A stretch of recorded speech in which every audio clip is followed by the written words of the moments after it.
Hey everyone! Welcome back to EasyLingo English, your favorite place to learn English in a natural, easy, and fun way. I'm Paul. And I'm Anna. Hi, everyone. So happy you're here with us today.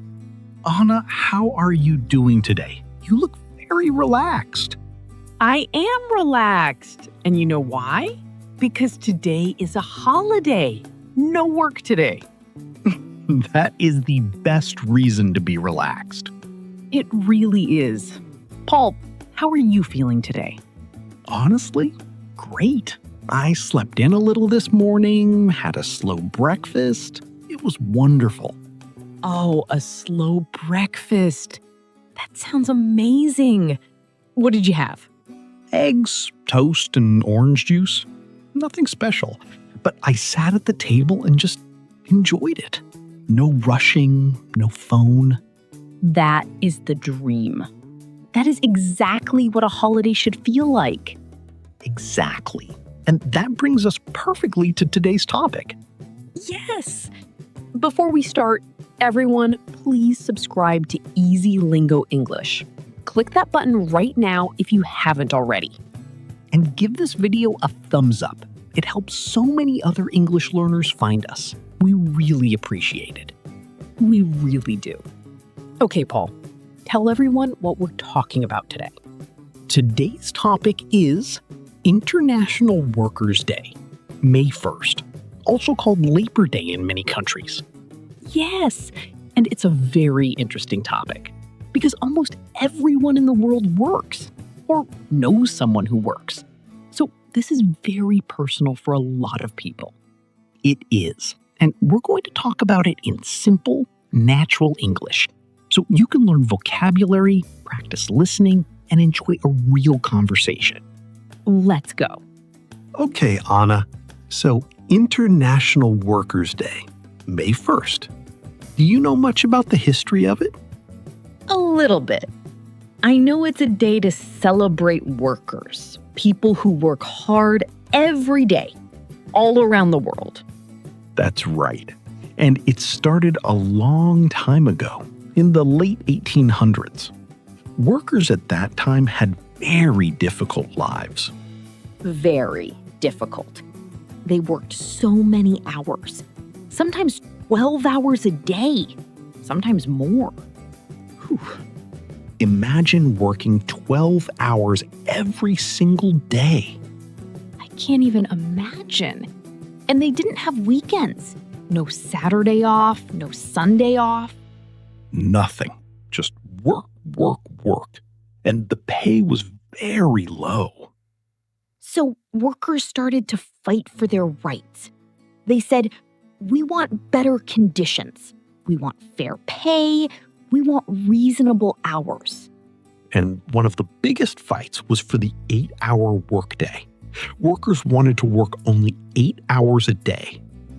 8 hours of work, 8 hours of rest, 8 hours of personal time. That was the idea. A balanced life, which makes a lot of sense, right? It really does. And eventually, after many years of fighting, things slowly changed.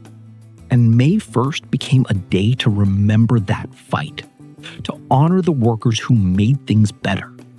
So when we have a day off today, we have those workers to thank.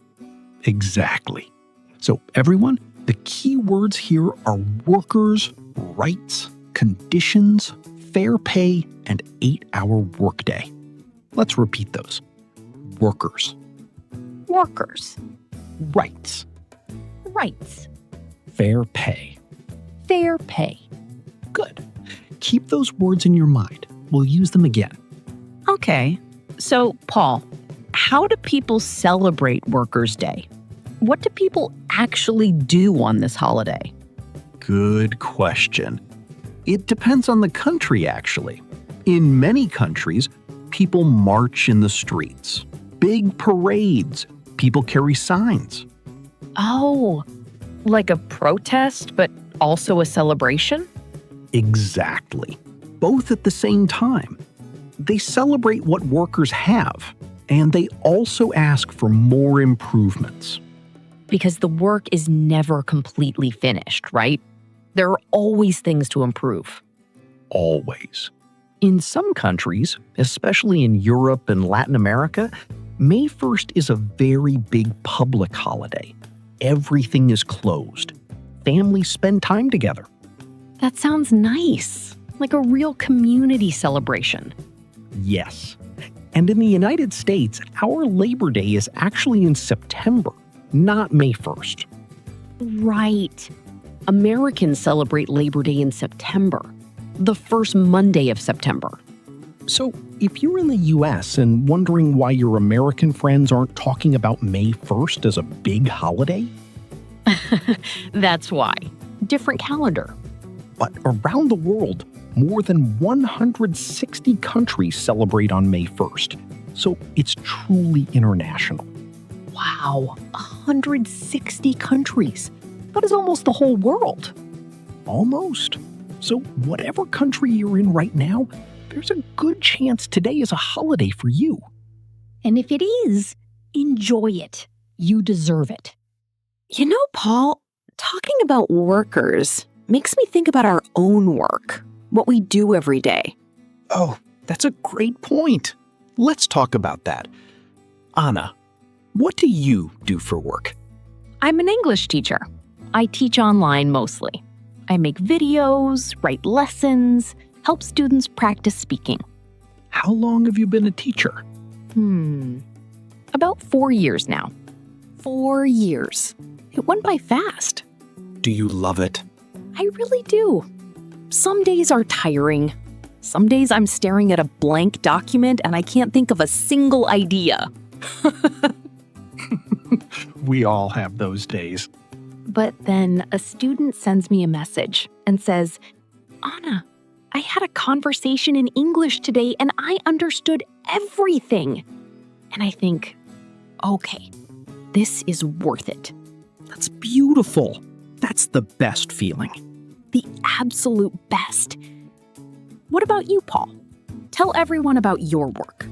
So, I'm also an English teacher, but I also make YouTube videos, write scripts, record audio. It's a lot of different things in one job. What part do you like most? I think the recording. When everything is ready and I just sit down and talk. It feels natural. It feels like me. I can tell. You're very comfortable on camera. Thank you. It took time, though. The first videos I made, I watched them back and I thought, who is that nervous man? That's so honest. It's true. I was so stiff, so formal. It takes practice to be yourself on camera. Just like speaking English. It takes practice to be yourself in a second language. Exactly. Great connection. Can we talk about hard work for a second? Because I think it's important. Yes, let's talk about it. So, what does hard work mean to you? Like, in simple terms. For me, hard work means showing up every day, even when you don't feel like it, even when it's difficult. You still try. I like that. Showing up. Because sometimes the hardest part is just starting, right? Absolutely. Some mornings I don't want to open the laptop. I don't want to write. I don't want to record. I just want to sit with my coffee. Same. Completely same. But you start. You do one small thing. And then it gets easier. My grandmother used to say, the hardest step is the first one out of the door. Oh, I love that. She was a very wise woman. She worked her whole life, never complained, just did the work. That generation was incredible.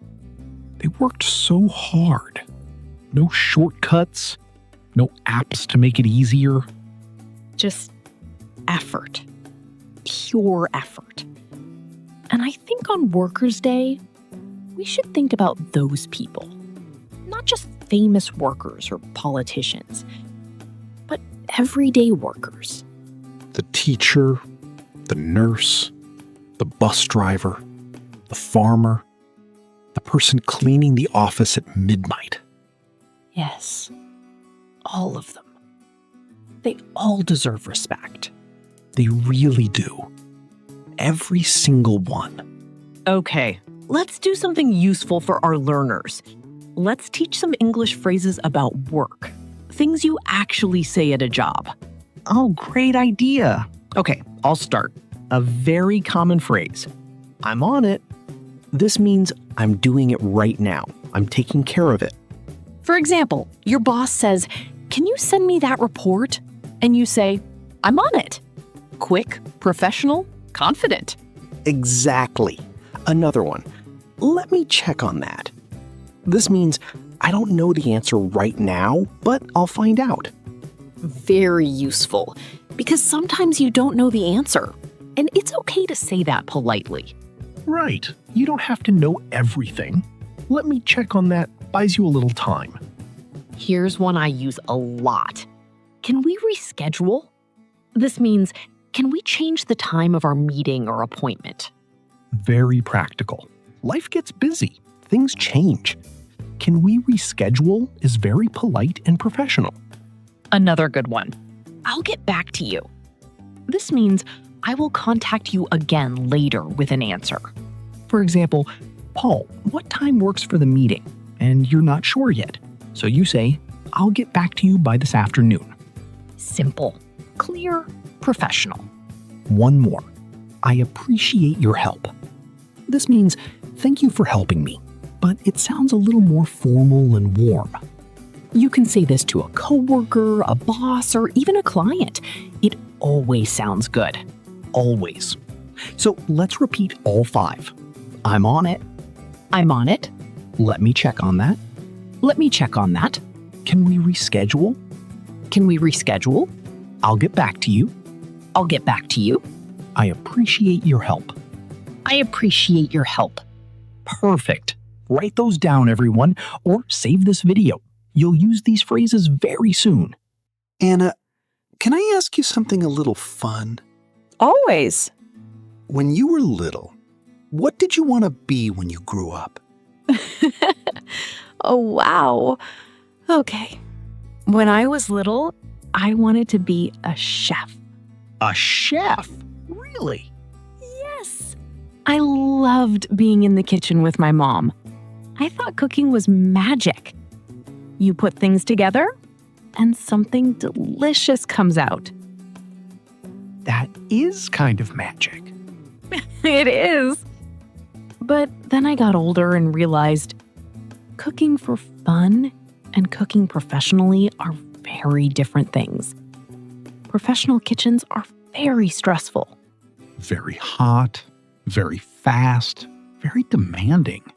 Exactly. So I found teaching. And I think teaching found me too. What about you? What did little Paul want to be? Okay, don't laugh. I wanted to be an astronaut. An astronaut! That's amazing! I was obsessed with space. Stars, planets, the moon. I had posters on my wall. I read every book about NASA I could find. What happened? Math happened. Physics happened. I realized becoming an astronaut is extremely, extremely difficult. Fair enough. But you know what? I still love space. I still watch documentaries about it. Some dreams just change shape. That's beautiful, actually. The love for space became a love for exploring ideas. And now you explore English with people all over the world. That's a very nice way to look at it. So everyone, what was your dream job as a child? Write it in the comments. We want to know. You know, one thing Workers' Day makes me think about is work-life balance. Do you know this phrase? Yes, work-life balance. It means having the right amount of time for work and for personal life. Not too much of one thing. And honestly, it's hard, especially today, because work follows you everywhere. Your phone, your laptop, your emails, everything comes with you. When I finish recording for the day, I still see notifications, still see messages. It's hard to fully switch off. Yes, Switch off. that means to stop, to rest, to disconnect from work. And switching off is actually a skill you have to practice. I learned to put my phone in another room after 8 p.m. That helped me a lot. Oh, that's a good habit. I try to take a walk after work, just 30 minutes outside, no phone. That sounds so healthy. It helps. Your brain needs time to breathe, just like your body does. And I think that's actually what today is about. International Workers' Day reminds us you are not just a worker. You are a full human being. You need rest. You need joy. You need time with people you love. Beautifully said. Thank you. Before we finish, I want to do something a little different. I want us to say thank you to different kinds of workers. Oh, I love this idea. Because today is their day. Let's name some workers and say, thank you for your work. Okay, I'll start. Thank you to all the teachers. You change lives every single day, even when you don't see it. Thank you to the doctors and nurses. You take care of people on their worst days. Thank you to the farmers. You grow the food that feeds the whole world. Thank you to the construction workers. Every building, every road, every bridge, they built it. Thank you to the delivery drivers, especially on cold mornings and rainy nights. Thank you to the bus drivers and train operators. You get millions of people where they need to go safely. Thank you to the parents. Because, and I truly believe this, raising children is one of the hardest jobs in the world. Absolutely the hardest, and often the least recognized. And thank you to you, our listeners, our learners. You are working hard every day to learn a new language. That takes real effort, real courage. It does. Learning English is work, real work, and you show up for it every day. We see you. We appreciate you. Paul, what's your one big takeaway from today's conversation? I think work is important, but the person doing the work is more important. Never forget that. You are not your job. You are a whole person. I love that. Mine is appreciate the people around you who work hard. Say thank you more often. Those two words mean a lot. They really do.